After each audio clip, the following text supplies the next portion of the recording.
Good evening. Welcome everybody to Slay Security Plus. What is going on? I am your host, Jesse J. But the host and some more hosts and some more of you wonderful folks out there in Internet Nation, whether you're coming from YouTube, Twitch, wherever you're at, let us know in chat. I'm going to fix a few things in the meantime, and then we're going to get to rock and roll. And I'm super excited for tonight's live stream. It's one of the last ones of 2023.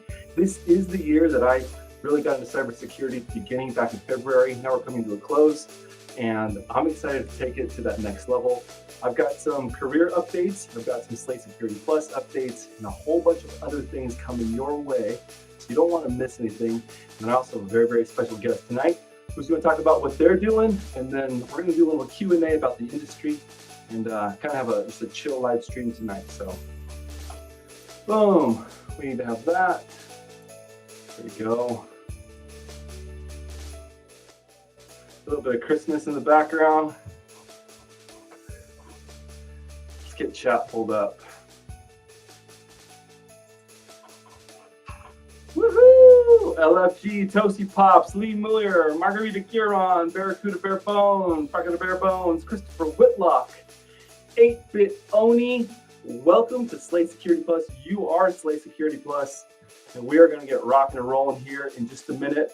I got a special guest who's about ready to teach a class of their very own, so I don't want to keep them waiting too long, but I want to make it worth their while. So while we're waiting for more of you to join, do me a favor, let me know how audio sounds in chat. Let me know how your Security Plus journey has been going, where you're getting stuck. If you have any questions about 701,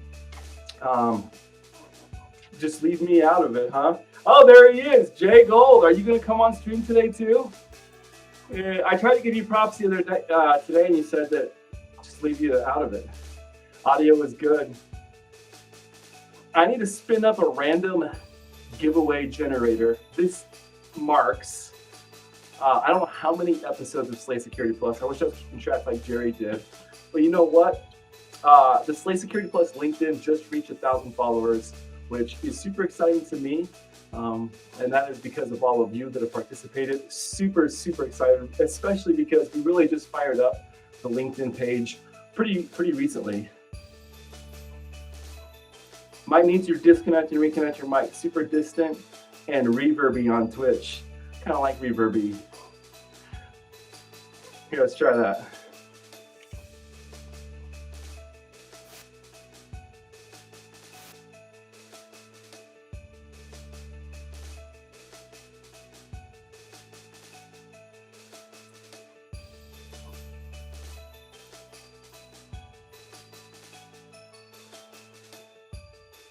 No, we're just here. Let me stick off the music. Maybe that's it.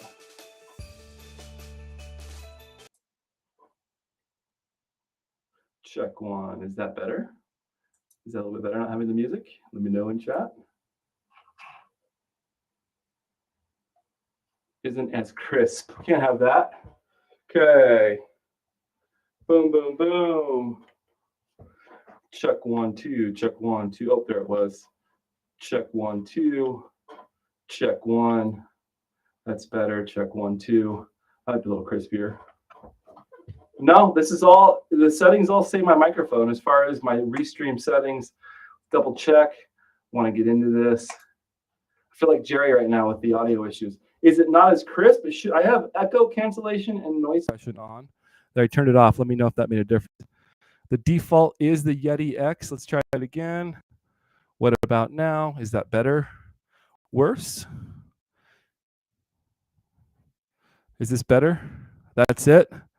That's it? Give me a thumbs up, Josh. I see you in the green room. Okay, that's it.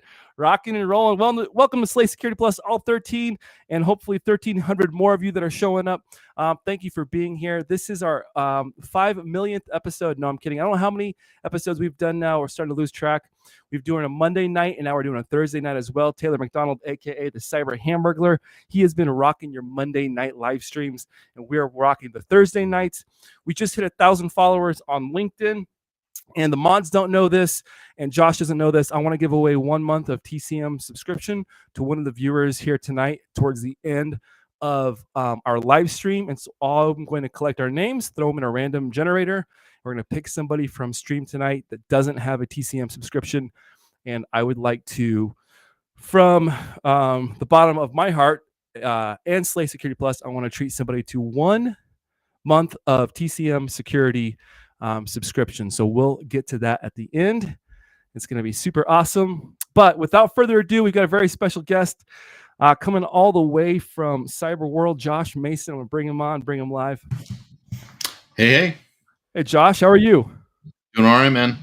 It's good to have you. It's good to see you. Cool.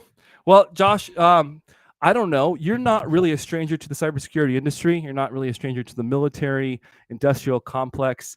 You're no stranger to certifications, running a business, building a business, kind of starting from the ground up. Just take a few minutes. The microphone is yours. Let us know kind of what your journey has been like, where you see yourself going, and then some things that you're really excited about right now. Okay. So a little about me, those who don't know me. Used to be a C-130 pilot in the Air Force, became a cyber warfare officer, got out about 4 years ago, and taught at the Defense Cybercrime Center's Cyber Training Academy. Taught digital forensics, threat hunting, and threat emulation. Went from there to teaching or writing out the course for EJPT version 2. And then went from there to be a sales engineer. Tried my hand at some range stuff and got into consulting, working with a red team, and then started my own company back in August and recently got acquired about a month ago. And now we're doing courses, consulting, doing vCISO work. I'll be at a bunch of events with InfoSec Live. I'll be podcasting either with Jerry or with Simon at InfoSec Live. And we've got a Sec Plus course on the way. I've got a CISP class. I think we're doing, I think, as if I haven't been looking at the slides all day. We're doing lesson 12 today. We got 21 lessons for this course. So that's going well. And that's prepping for a full day of CISP crash course that I'll be teaching at Hack SpaceCon. Oh. And that class is free for anyone who can make it. Florida? Yeah. I remember when I just got into the industry last year, right around after I think people were coming back from SpaceCon, and it looks super fun. It looks super cool. Yeah. A lot of it's going to be at Kennedy Space Center. And then on the Friday or the Saturday where we're doing all the training is going to be at a community college not on the island. Yeah. That'll be super, super cool. So let me ask you, this is not necessarily Security Plus related. Actually, it's more CISP related. What kind of students, can you talk about a little bit of difference? Because I'm interested in a CISP down the road. And I know a lot of our students and a lot of the people who are just in our industry are interested. What are some of the things that you see in the people that are successful with that certification versus the CompTIA stuff? And then what type of cybersecurity professional do you typically see going for that cert? Yeah. So CISP is more of, it covers so much stuff. It goes into a lot of depth in some areas, like VPNs and IPsec and tunneling, things that you kind of brush over. But this goes into the sub protocols and how the encryption and the key exchange works for your IPsec or IPsec. And it covers development, it covers physical security, just to a real deep amount. The people in my class, yes and no. It's not pen test or SOC analyst technical. There's I don't know, the same temperatures and stuff that you think of for Sec Plus, 65 degrees and 60% humidity for a server room. I mean, that hasn't changed. But just because that's ubiquitous, some ports here and there, but it's not as port heavy. For the people who are going for CISP, it doesn't feel super port heavy. But you do get into AES and RSA and SHA-256. What does hashing? What's symmetric key, asymmetric key. Sure. What does all that mean? How does it work? Yeah. And we're only halfway through.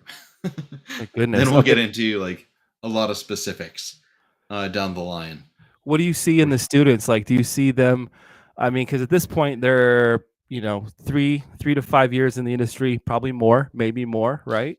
Some of them have a lot more. Some of them have more than me. Okay. Wow. Ironically, guys who I say guys because it's two guys, who helped me get into cyber when I was getting out of the military.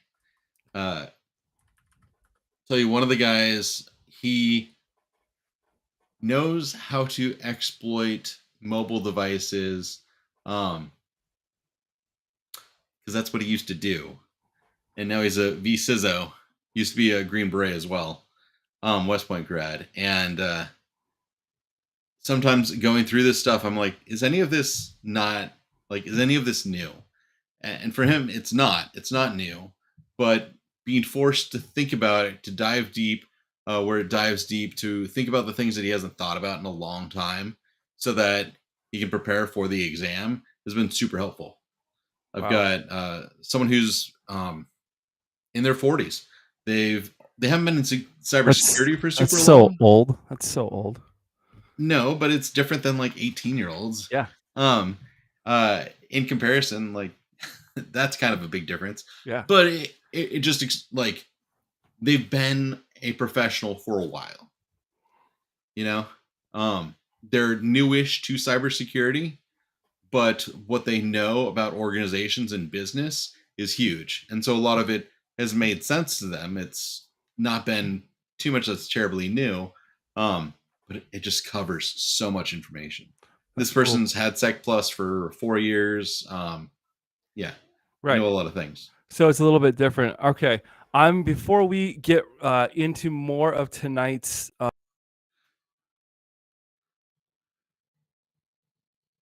Did I lose you? Chat, please. Do you have any questions for Josh? Yeah. We should be running man, I'm paying for a gig.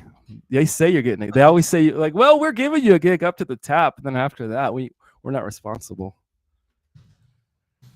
From our chat, what's going on, chat? Do you have any questions for Josh? Lay him in. If you're on your way, if you want to know about running a business, cybersecurity consulting, certifications, that kind of thing, do you have any questions for Josh? He's got to get prepped up and get ready to take on his CISP class. I want to make sure we're honoring his time. So if you have any questions, drop them in.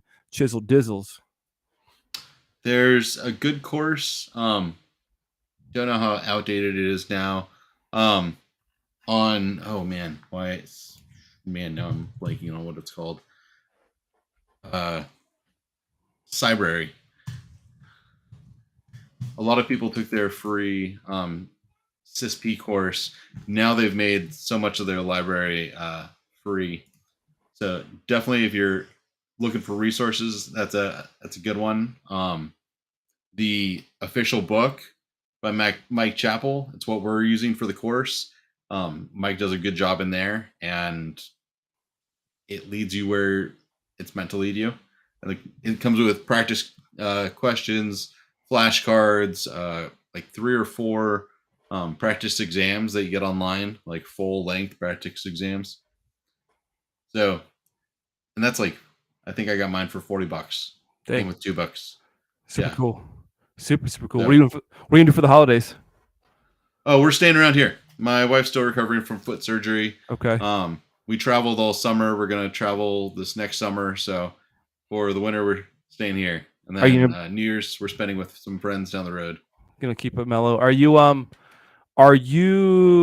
going to be at Deadwood next year? Oh yeah. Cool. Yes. Very cool. I got a couple questions coming in from chat. More of a general question, but did you feel like you made any missteps when getting into cyber? That's a good one. That one's always weird for me. I did not want to be in cyber. So the Air Force put me into cyber when I stopped flying. And I thought I was getting out of it when I started going to teach back in 2018. Went to the Special Operations School and taught Introduction to Special Operations, SOF, Air Command and Control, and a few other courses. And then my time in the Air Force came up and I was getting out. I was looking at project management jobs just in general because I had my MBA and knew a lot of military folks. And then Stefan Semmelroth and Adrian Tilson, one of my students, were like, no. You've got a security clearance and you know enough cyber. We're gonna make you dangerous. And they did. So they pulled me right back into cyber. No, knowing what you want to do is valuable. Heard that so many times from people at the later stages in cyber. That's one of the reoccurring themes is knowing what you want to do in this industry. And you don't have to like stick with it the whole way. I'll say when I was in high school, I wanted to be a fighter pilot. And that was what I wanted to do up until I met my wife and I went to pilot training together. She's also a pilot. And she's short and she had to have a waiver to fly. And so she couldn't fly fighters and several of the even bigger planes because her waiver was kind of specific. So then we looked at specific other, like the planes that we could fly and be stationed together. And that led to what we ended up doing. I was learning how to do exploit development. And then I went and taught digital forensics and was able to, because I understood Python from exploit development, was able to teach the Python portion of the threat emulation course. And that taught me even more and more. And I got a lot of skills there that then I was able to jump into EJPT and teach that because at that point I taught it for hundreds of hours live like this. So have an idea, trust where things take you. Learn the skills that people tell you to learn, and then try to find opportunities to use those. What got me that first job was reaching out to someone who had just taken over a government contract to teach. And I thought I was going to go in and be a project admin or a project manager and manage a whole bunch of instructors or course development stuff, because that's where I saw myself shining, like at the special operations school. And someone's like, well, could you teach cyber? And at that point, and I still believe it now, I could teach anything. If you've got the material or you give me enough time to build it, I can teach anything. Some things are going to be better than others. And as long as they're not my own children, I do a pretty decent job. And kind of everything's flown out of that. Consulting is just teaching. So cool. Yeah. Toasty Pop says, gotta have 5 years on hand work or work experience, hands-on work experience, right? So for CISP, you take the exam and you get basically qualified. You still have to have another CISP vouch for you. And so you give evidence of your 5 years of experience. It can be 4 years if you have a degree, and it has to be 5 years within 2 of the domains. There's 8 domains in CISP. I know so having your Sec Plus shaves one of the years off. I do know that. It's one of those certifications having that another cert. Yeah, having Sec Plus does shave a year off of your CISP time. But you can be an associate for 3 years before you get your to get your time. Okay. That makes sense. So if someone wanted to go take the test to become an associate, that's fine. But if you're new to cybersecurity, getting your CISP is not, if you don't have the experience, that 5 years, then it's one of those where they're like, well, but what can you do? Right. You might have the cert or the associates, but it'll show pretty quickly on the paint when it's like when rubber meets the road. Yeah. Well, people are going to look at your resume. They'll look at your LinkedIn and be like, okay, so like, that's awesome. You studied for it and you took this test, but I don't know what to use you for in my organization. Dax says, well, that's just gatekeeping with the extra steps. I think it's interesting. I have heard this, and Josh, correct me if I'm wrong. I think when you're an associate, can you not put that you have your your CISP on a resume, correct? Correct. Okay. You can put that you're an associate. Okay. And it's it's like saying you're a CPA or saying you're a lawyer or saying you're a doctor. Like you're not a CISP, and it's not gatekeeping. That is the standard for getting that exam. It's just like to pass Sec Plus, you got to get 750 or above. Like it is what it is. Now, should that carry the same weight that it does in the industry? I don't know. I think so. It shows that someone has that senior experience. In 5 years, to be considered a senior in our industry is not that long. I know people who were plumbers for 5 years and still are working on like getting their licensing. My brother was in construction for 10 years before he got his contractor license. So, right, that's fair. Jay Gold says, or Justin Gold says, TLDR I'm picking up is that think about the steps you want to take before you take them, rather than like take them after and then try and find your way. Which brings me to a great segue. I kind of did that. I just thought I want to get into cybersecurity. I fell in love with the industry. I really did. I fell in love with the community, went in head first, and I got this entry level, on paper IT cyber job. And now it turns out it's just been not at all what like I signed up for. Like there's no, and so it's like now I'm kind of like starting over. So now I'm coming back. I potentially may walk away from this job on good terms because they know, hey, we're not taking you where you need to go and you need to go somewhere else. Yeah. But that puts me in a funky position, which is a beautiful position, is I get to almost start over both a little bit more of a bird's eye perspective and go, okay, I'm going to learn some GRC first and really get an idea of frameworks and controls. And then I know, you know what I'm saying? And then I'm going to start diving into those areas. And to be quite honest with you, I'm not going to aggressively apply for jobs for a while because I'm going to continue to figure where can I be the best fit? How can I contribute my skill sets to a team, to a company, to a whatever, to the best of my abilities, but it also has to be a good fit. Yeah. There's a lot of fear of, am I ever going to get into a job? How am I going to pay rent and buy groceries and have health insurance for my family? Those are all valid concerns. And if trying to find the perfect fit or break into that cybersecurity role is not compatible with that, like getting food on the table, then sometimes you gotta take other steps. I wanted to be a pilot and wanted to go to the Air Force Academy, and it's super selective, and I did not make it. Right. And they were like, try again next year. That's one of those where you're like, well, what do I do?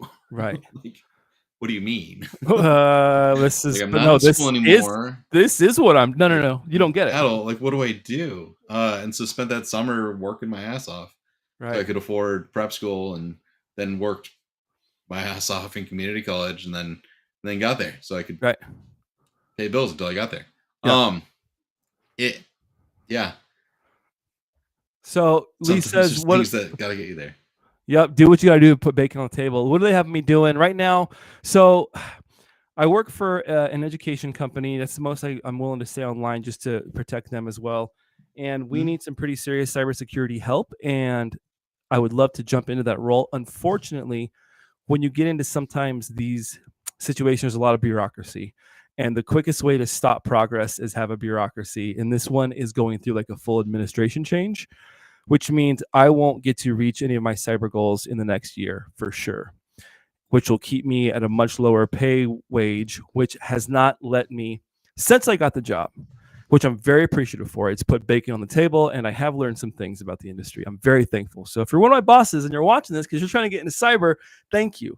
But at the same time, since I got the job, I haven't posted. If you notice, I hardly ever post on LinkedIn. I don't get to be on Discord very much. I haven't been able to do anything with my Simply Cyber family because at 7:15, no Discord, no LinkedIn. That's blocked off my phone. And so I have to like find workarounds, which I don't want to be the guy, the Carl, right? That's like, I got to get on Discord. So I do something stupid to jeopardize our network. So it's completely taken me out. And because it's not cyber related, I've actually gone backwards.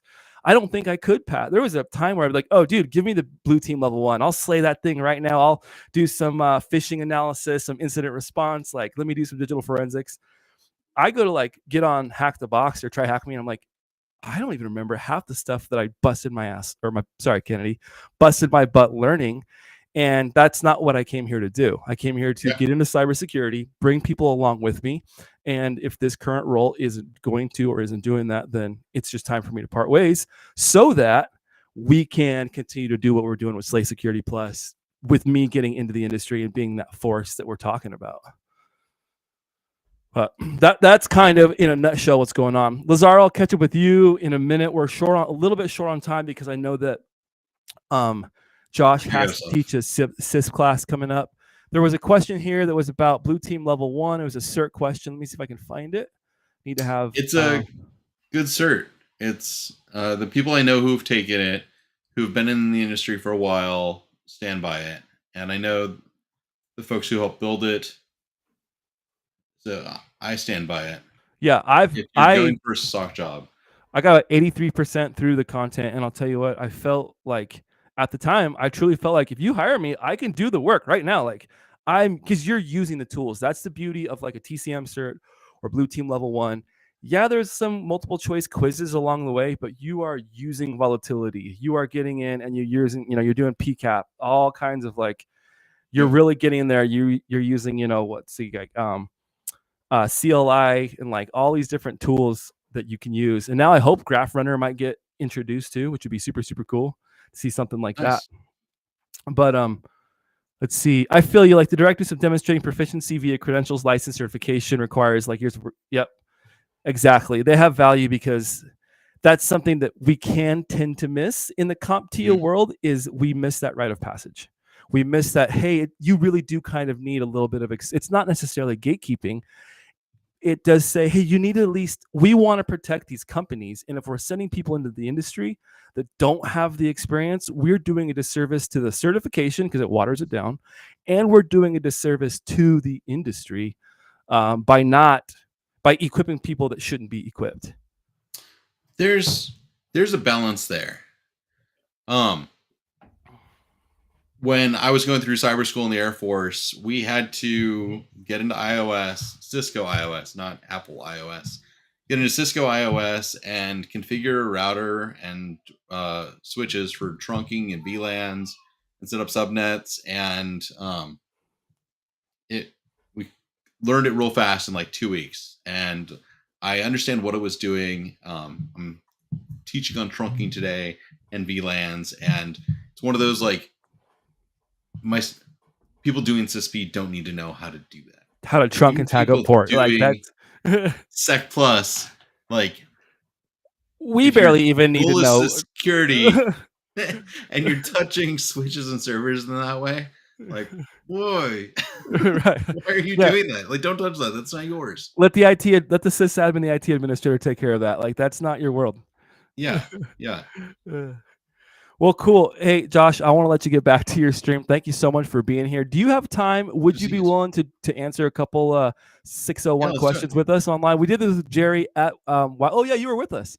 We did it with Jerry, and he got a couple wrong. Was on there. If you're okay, well, you got yours right, and I think Jerry might have gotten his wrong. Sorry, Jerry. Yeah, Jerry guy, but he's a professor.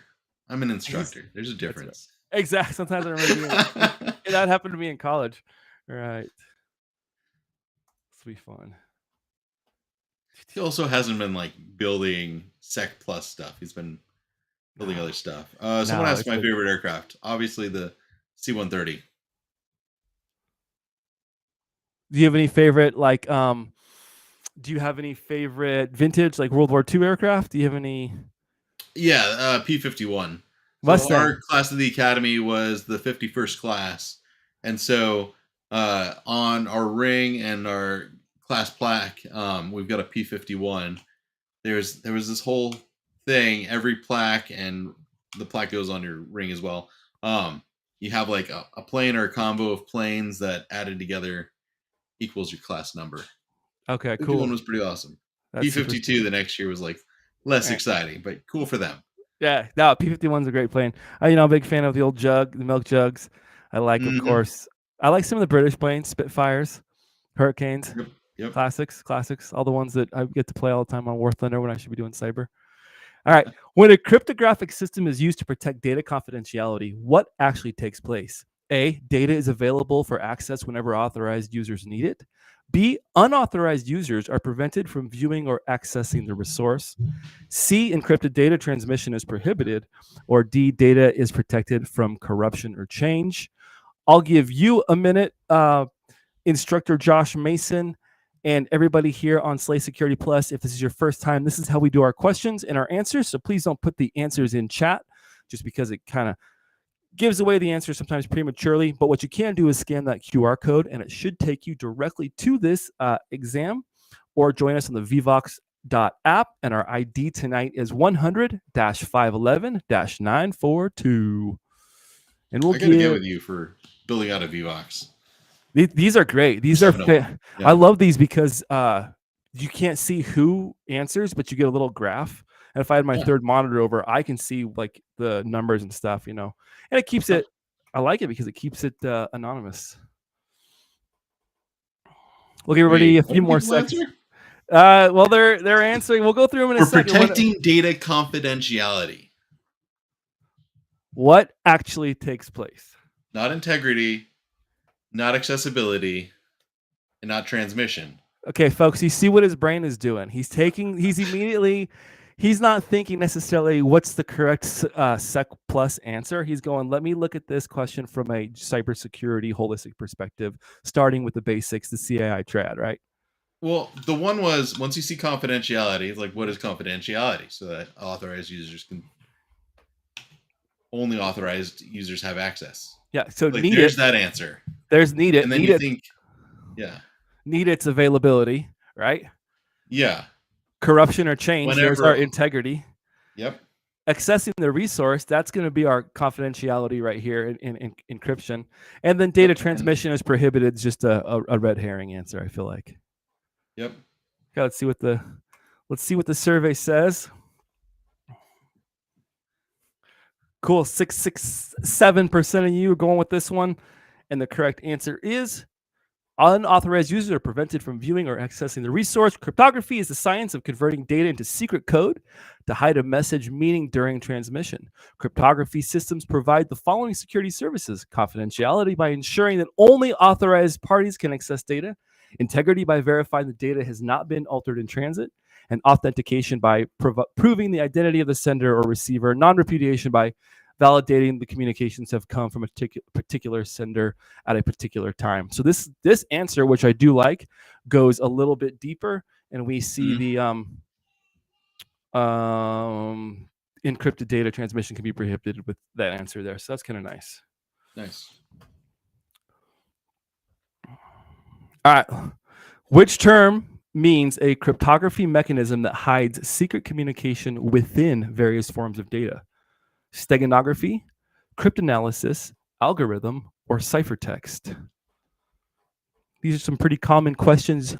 This is a type of question you may see, just one of those statement type questions where there's no, what is the best or the most?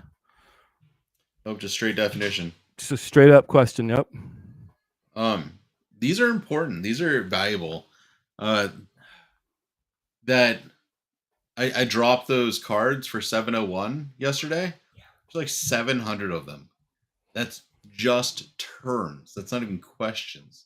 It's just terms and definitions, words and definitions. And that's for Sec Plus, like a baseline of, if you know these, then we can hold a solid conversation about security without having to go back and explain things. That's what a lot of this test is if someone walks up saying, I've got Sec Plus or CISP, then we can be like, okay, so for what would you use to solve your MFA problems? Right. And because you know that they already know what MFA means, yeah. Right. Yeah, Lee Muller, to answer, these are questions that are taken from different security study materials. I believe these ones might be taken either from myself that I've created these, or taken from Pocket Prep. And then we use Professor Messer questions. Moving forward in January, we're actually going to be drafting our own questions with the help of Josh Mason and some other resources that we're gathering to draw up some just amazing questions coming in for 701. I'll throw out securityplus.training. Ian's already got hundreds of good questions out there for free. Our buddy Ian Neal. Yeah. So excited to see what comes from him in January and to see what that's going to look like. All right. So it keeps going until June. So. Yep, and then it's done, right? There. Then it's sunset, deprecate. Is it sunsetting and then deprecated, or is that how that works, or is the sunsetting part when they actually don't use it anymore? No, it's sunsetting now, and then it'll be. Yeah. Correct. Steganography. Yep. Hiding data within data. Yep. Do you know what's the most common form of steganography? Let's let Chant answer it because I think I know. Yeah, answer in chat. Anyone know what the most common form of steganography is? What's a common tool? Bonus points if you know why. I'll give people. Let people in chat. What's the most common form of steganography, and why? Throw that one in the chat box. All right, I'm going with you. If you don't know it now, you're looking it up. Images. So Christopher Whitlock did get that in right before you said it, so I want to make sure he did. I saw that. Okay. It was one of those I was really hoping someone would say it before I said it. There's so much data in an image that can be close. So you've got your RGB, and that's 256. So that breaks down to 3 bytes.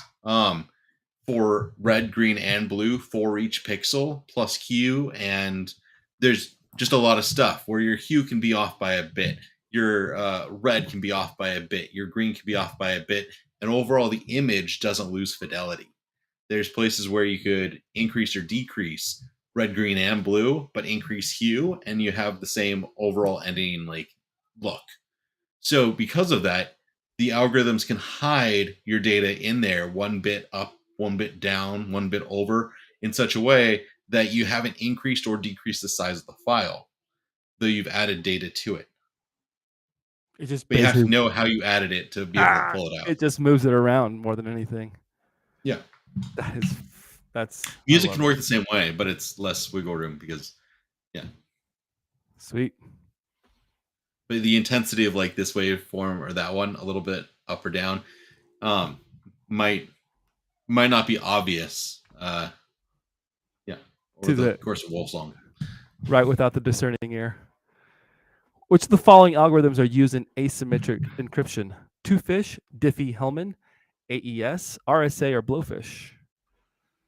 Which of the following algorithms are used in asymmetric encryption? And we know that asymmetric means different, right? So different encryption and decryption keys. Christopher Whitlock says, I did have to look it up again, but LSB is an interesting topic related for it. 8-Bit Oni is listing off some steganography tools. Binwalk, EXIF tool, strings, StegSolve, StegHide. Is this Steg? Yep. The EXIF tool is interesting because that's not steganography as much as utilizing the is that more carving? Is that more data? No, it's utilizing the metadata. That's right. Because in Blue Team Level 1 they have us use those tools, which is pretty fun. Yeah, I've got a video on EXIF tool. Nice. Right. Which of the following algorithms are used in asymmetric encryption? And let's see, now that the microphone's working, let's get a little bit of music going. We're at 4 out of 7. I'm curious what people are going to say here. I am too. Again, if this is your first time joining us, or if you're just getting here, welcome to Slay Security Plus. We got a special edition. This is our holiday edition or Christmas edition, and we are honored to have Josh Mason with us tonight for a little bit. He's got to go teach his CISP class coming up. And then we're going to continue to answer some more questions. I'm going to let you know about what to look forward to at the beginning, at least the first quarter of 2024. And then I'll let you get back on to your Thursday night football or Thursday night family night, or going to the CISP class with Josh Mason, whatever it is. Maybe it's catching up on some Simply Cyber live streams, or maybe you've got your Advent of Cyber. But either way, let's keep rocking.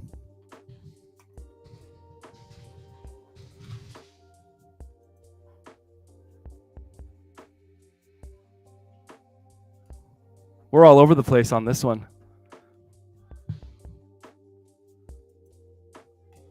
The correct answer is RSA and Diffie-Hellman.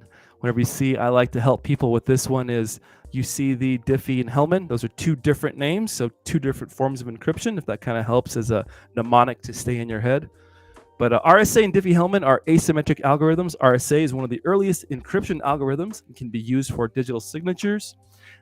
We'll get more into that in PKI, or public key infrastructure. And then Diffie-Hellman protocol was created in 1976, but is still in use today in technologies such as SSL, or Secure Sockets Layer, SSH, and IPsec, or IP security. Yep. Cool, so Josh. I don't like that one, because is Diffie-Hellman an algorithm?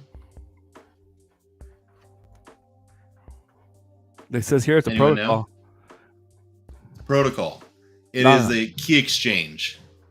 So it's not an algorithm. That's technically AES, advanced the advanced encryption standard should have been the correct answer. I'm gonna argue. Yeah, I'm gonna have to go back to. We'll send this one to Pocket Prep and tell them they got a bad question. AES is a symmetric, but Diffie-Hellman, is a key exchange. It's a process of making those keys available, but it's not an encryption algorithm itself. I don't like that. It is used in asymmetric encryption. Yep. Because that's how you pass the keys back and forth. I love going to school. All right, this will be our last question for this, at least this part of the segment, and then we're going to get into some updates. A receiver wants to verify the integrity of a message received from a sender. A receiver wants to verify the integrity of a message received from a sender. A hashing value is contained within the digital signature of the sender.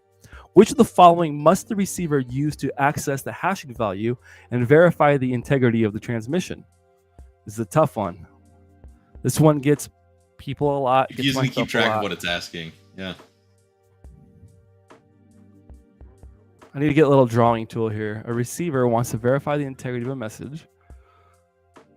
Restream has a drawing capability. They do? Doesn't it? No, my bad. Thought it did. We'll get you a virtual. I know. I'm gonna up my game in 2024. I want the whole Jerry can do the little red arrow in the boxes and stuff. I need to have that. Yeah. Which of the following things that you can do with OBS, where you just move yourself around? Yes, is that what you're doing? Yeah. Which of the following must the receiver use to access the hashing value and verify the integrity of the transmission? Receiver private key? Hashing value or hashed value? Verbiage.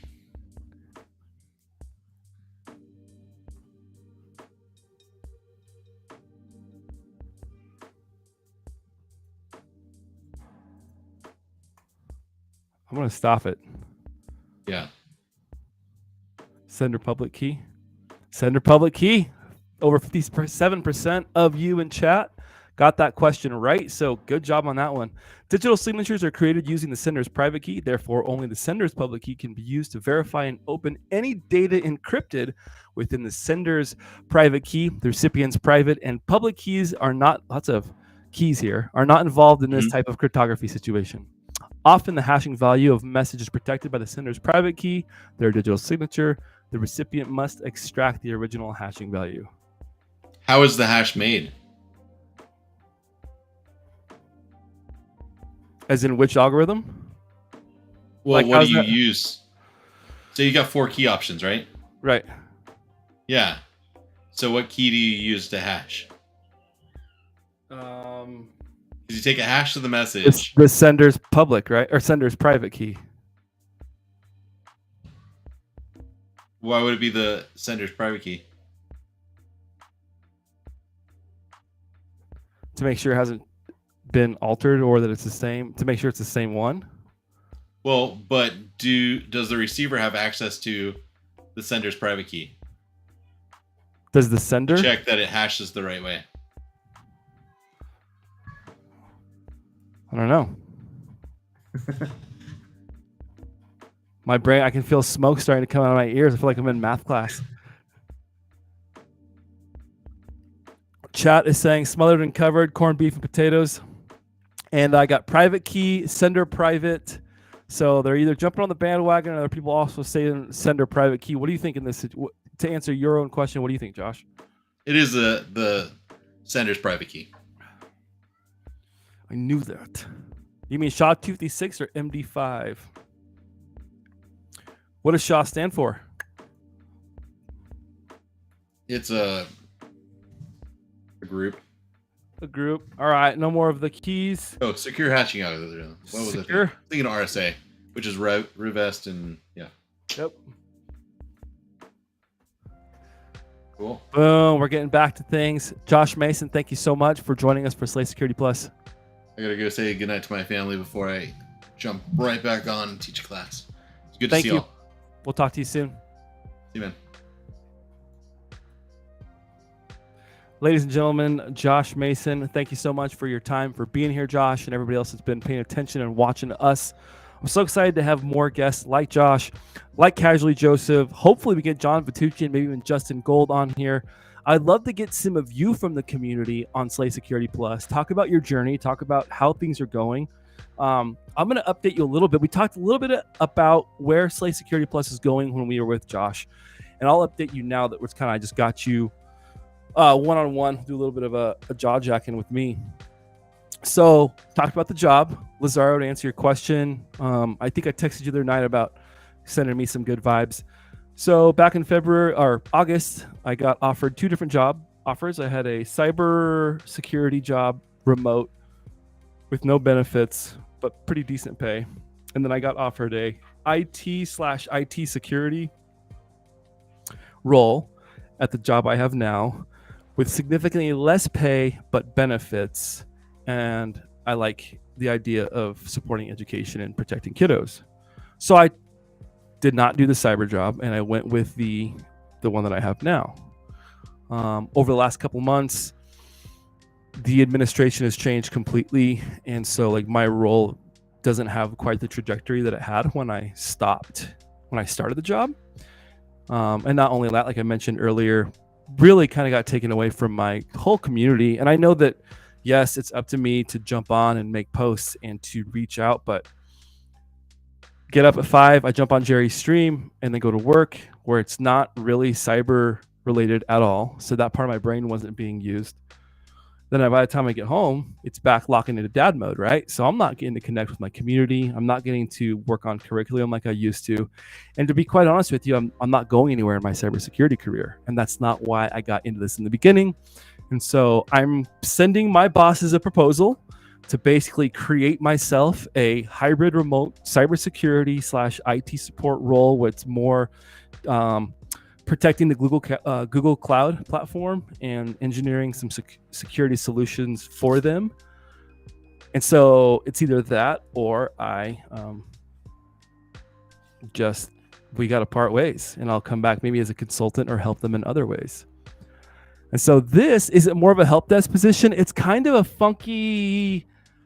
So make a long story short, this company's IT was so terribly mismanaged by the MSP that we currently have, which I am fighting tooth and nail to migrate to a different MSP before I leave or whatever. It had gotten so mismanaged. Like, they already pay for help desk support. Like, we pay in our SLA through the MSP, we pay for help desk support. So when like the techs come to like do something at work and I come to greet them, it's like the Spider-Man meme and we're both pointing at each other. I'm like, you. And so the IT was so mismanaged that the help desk for the MSP just wasn't as responsive, got overwhelmed with complaints and calls. And so they ended up having to hire this support role, which includes some threat detection.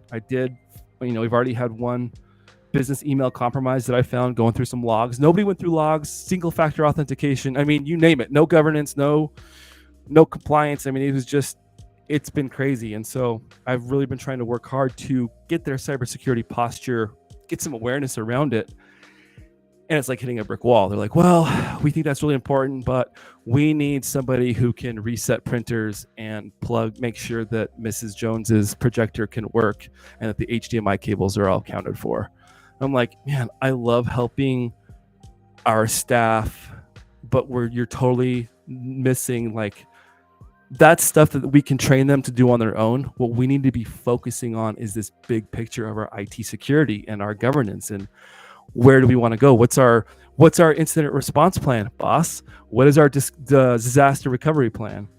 Our MSP has some security issues, serious security issues that have been driving me nuts, and nothing's changing, and it's not helping my cybersecurity career, and it's not helping the community, because if I can't do what I do, which is pour into cyber and learn and then give back, truly it just completely drains me. So either they're going to work with this new hybrid remote situation so I can get back to cyber, or I'm walking away. And that's the ultimatum that I'm going to propose to them. And if they don't take it, they don't take it, because I know my worth, I know my value, I know that there's a whole network out there, a community out there. I'm not in a rush to get super hired. My wife said she'd be willing to go back to work part-time, and I would do other things. So that's right. Just post a sticky note that says, try turning it off and back on again. And I thank them. They gave me the opportunity, but some of the people that were in that hiring process aren't there anymore. And it's not quite the same situation. And when it's time to move on, it's time to move on. And I have to do what's best for my family, my community, and then at the end of the day, my career. So I can do what's best for my family and my community. Praying they go in your favor, my friend. Thank you. I'm just hoping it goes the best that it can for both parties. Which actually is a perfect segue, because I was reached out to. It's a company I've been talking about and working with. Slay Security Plus, you got this, man. I believe in you. Thank you, Evan. So I'll just get down to the bare bones. I am super excited to announce that I am coming on board as a contract employee for Haiku Incorporated. Yes, the Haiku, the same Haiku that does Haiku Pro that you see Jerry live streaming on. I have decided to join their team. They have brought me on as one of their content creators, which I'm super excited about. And I will be tasked with developing a World of Haiku Slay Security Plus, or just Security Plus 701 capture the flag / cyber range. So super, super excited to bring that to Slay Security Plus. In 2024, we're going to be building out some really cool ranges. What that's going to look like on the Thursdays is I'm going to transfer from 601 my stream, so the Jesse Johnson Slay Security Plus on Thursdays, we are going to move into 701 starting next Thursday.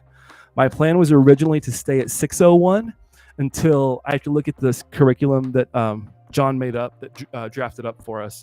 But the plan was to transfer a little bit slower into 601. Haiku is paying me not to deal with 601, but to draft these ranges that are in 701. So I've been digesting that, which means if you're joining me for the Thursday nights, we will be moving to 701 starting next Thursday. I'll probably, for fun, because I haven't gotten time to create the ranges yet, we will start playing and do some beta testing. I've gotten approval to build the ranges live on stream. And then also we as a community can beta test them. So I'm sure there'll be some giveaways. I'm sure there's going to be some bonus Haiku subscriptions coming your way. And so make sure that you're sticking your nose to the grindstone and staying tuned in for that. Also, what that's going to look like on Thursdays is if you don't have cash, I've always been about affordable, actionable, and inclusive cybersecurity education. That is just, I stand by that. So Thursday nights, if you don't have the technological means to get on World of Haiku, or you can't afford a subscription, or it's just not for you. Let's just face it, not every cyber range is going to be for everybody, okay? we're still going to continue the VVOX. And so what it's just going to be is my face will be split over, and we'll have one screen with my Haiku that we're going to be jaw-jacking and navigating through, as well as answering the 701 questions from the VVOX. So a little bit of best of both worlds. Really, really excited to launch into that. And then I think finally is that we're just teaming up with people like Josh Mason, Ian Neal. He wrote his book. He's interested in working with Slay Security Plus. And then I'm just so inspired by what Dr. Jerry Ogier and his solo stuff has been doing. I'm so thankful for them to have them on board. Justin, I know you're away from keyboard, but thank you for everything that you're doing. We're going to have a lot of fun in 2024. One thing that's going to happen for this to be successful is we're going to streamline it a little bit. And we're going to go through domain 1 all the way to, I think it's domain 4 or domain 5. So we are going to we're going to teach Security Plus using World of Haiku and then also some of the CompTIA methods. I'm also working on an actual curriculum with Josh Mason. So we're doing a 701 or a Security Plus curriculum, and I'll be using his slides and we'll be using some of that material. So super, super, super exciting, really fun. Looking forward to that. What else, Margarita, John, Justin, what am I missing? Haiku. We've got the TCM giveaway. So I'm going to take everybody's name and I'll reach out to the winner. I'm going to do it we'll do a live, maybe next week we'll give away the TCM. I'll take the names from tonight's stream and then we'll give that away next week. So that way, if you're here tonight, maybe you can tune in next week.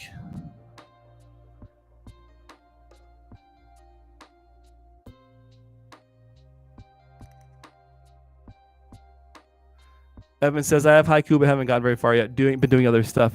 It's not for everybody. It's really going to, for the general world of Haiku, I think that it provides a really good training option in that gamified realm. I'm going to take it and use this as an opportunity to craft really fun and interactive Security Plus content. And part of taking Security Plus and successfully passing it is understanding how they ask questions. And so we're going to be unlocking the keys to that Security Plus castle a little bit.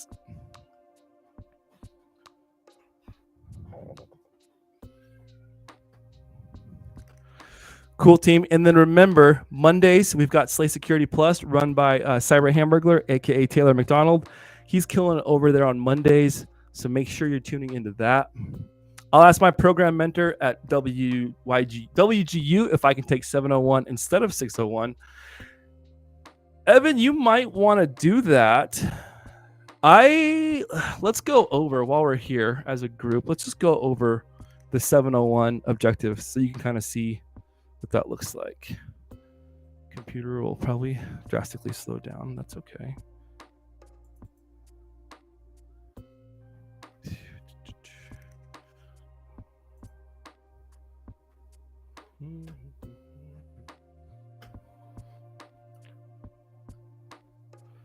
Okay, let's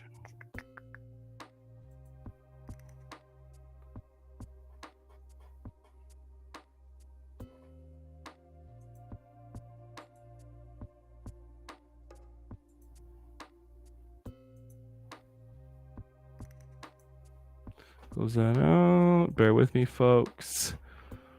Let's get these objectives up.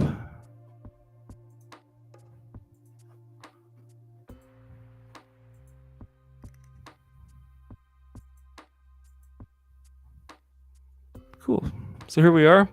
Looks pretty friendly, pretty familiar with this. I'm going to look at the comments real fast. Evan, I'll be there. I have a full plate for the next 6 months between BTL 1 and now, Blue Team Level 1. Dude, do you want to be Blue Team Level 1 buddies? When are you taking it? Because I bought it when I first got into cyber and I haven't taken the cert, but I got through all the course material. So I think I might do maybe a John Strand course to get myself re-upped, and then I need to sit for my Blue Team Level 1 too. So hit me up, man. We can be Blue Team Level 1 buddies.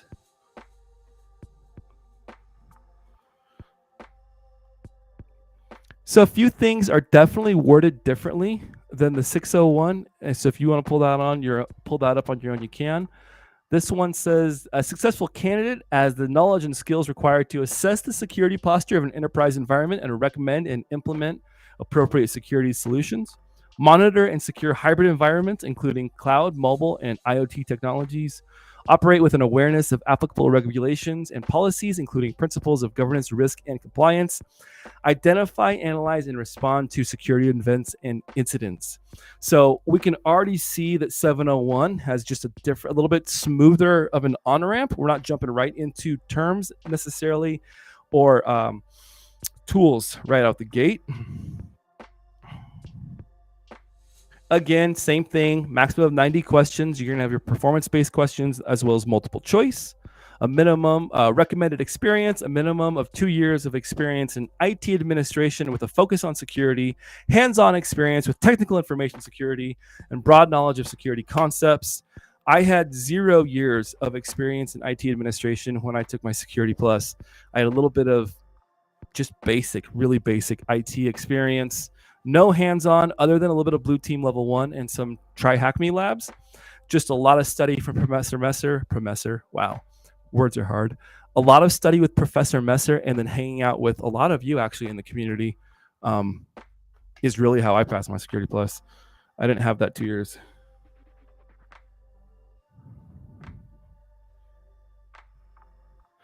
And then the exam domains, again, we can see how it a little bit of a smoother on-ramp.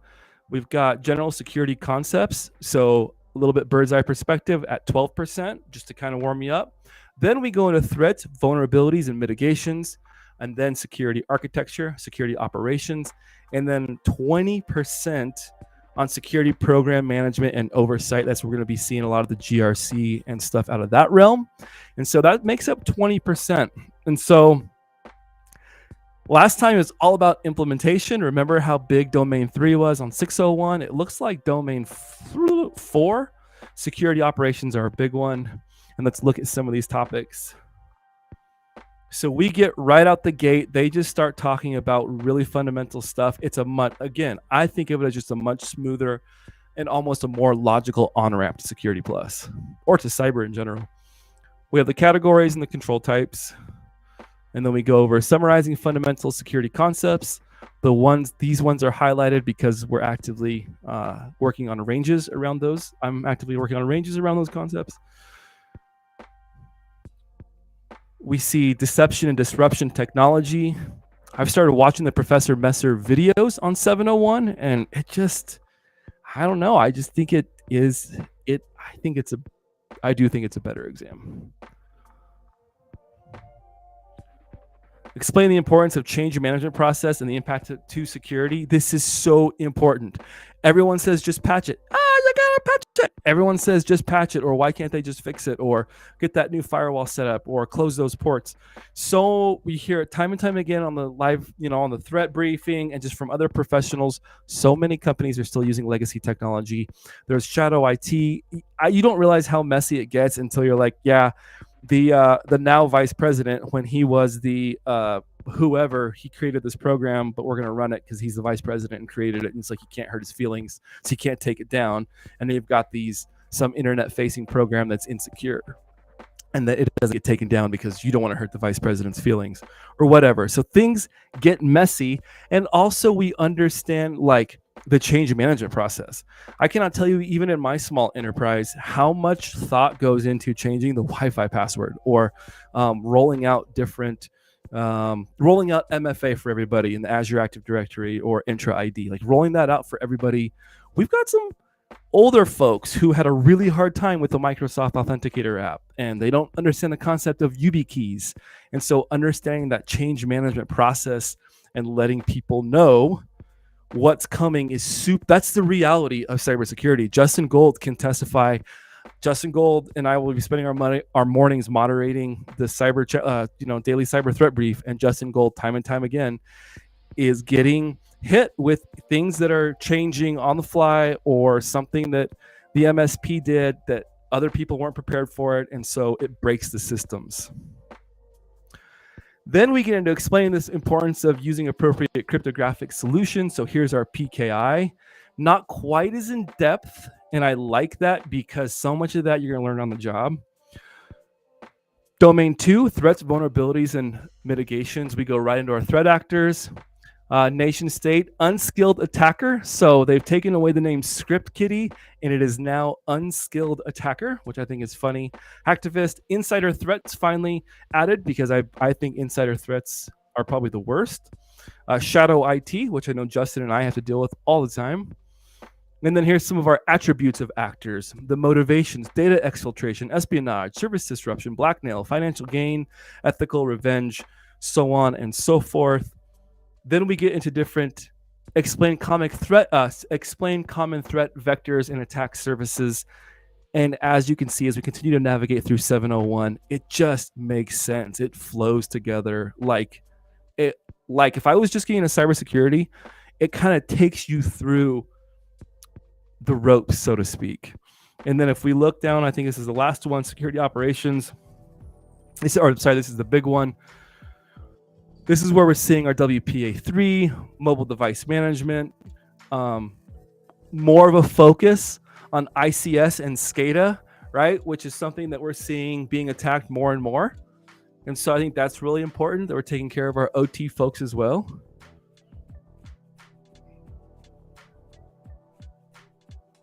Quite a bit there. And then here's our 20% of security program management and oversight. This is where we're getting into AUPs or acceptable use policies. Here's where we're going to get into some more risk reporting, RTOs, RPOs. A lot of this hasn't changed. I'm seeing from 601. But just the overall content and the way that CompTIA is choosing to present it in 701, I really do think is a little bit better of an exam. Good. SCADA and OT IT is a massive gap right now. Exactly. Not to be confused. I think OT security and OT in general is actually quite fascinating. And I think there's a lot of opportunities for work in OT. I have a slight idea. My first few weeks will probably be dealing with phishing at the new role. Yep, I bet you're going to be spending a lot of time looking at doing phishing. Shadow IT isn't so much of an issue. That's what Justin Gold says.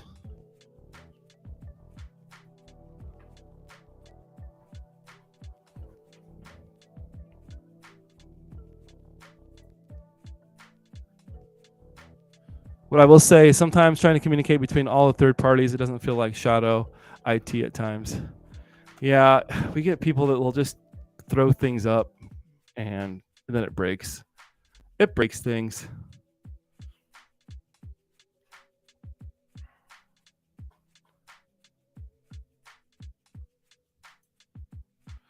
Apidoni saying more or less looks the same. Yeah, you've been around the block for a bit, Apidoni. You and I've been kind of hanging out and been around you for a minute.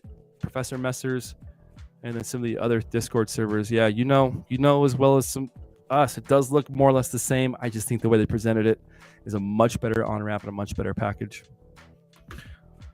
All right, team. I can hear the family getting restless back there. That wraps up tonight's edition. Tonight is December 21st, our holiday edition of Slay Security Plus. I'm going to keep track of our chat names here. We're going to run a little giveaway, and somebody's going to win a month of TCM subscription to celebrate our 1,000 followers on LinkedIn. Take care of each other. Take care of your mind during this holiday season. Remember, it's more about just spending time with the ones that you care about, or even taking care of your mental health than it is getting into the shopping craze and the comparison nonsense. Just be you. And yeah, man, thank you for being here. I look forward to seeing you next Thursday. I look forward to jumping right back into the community where I left off. My name is Jesse J. You Slay Security Plus. And until next time, stay secure.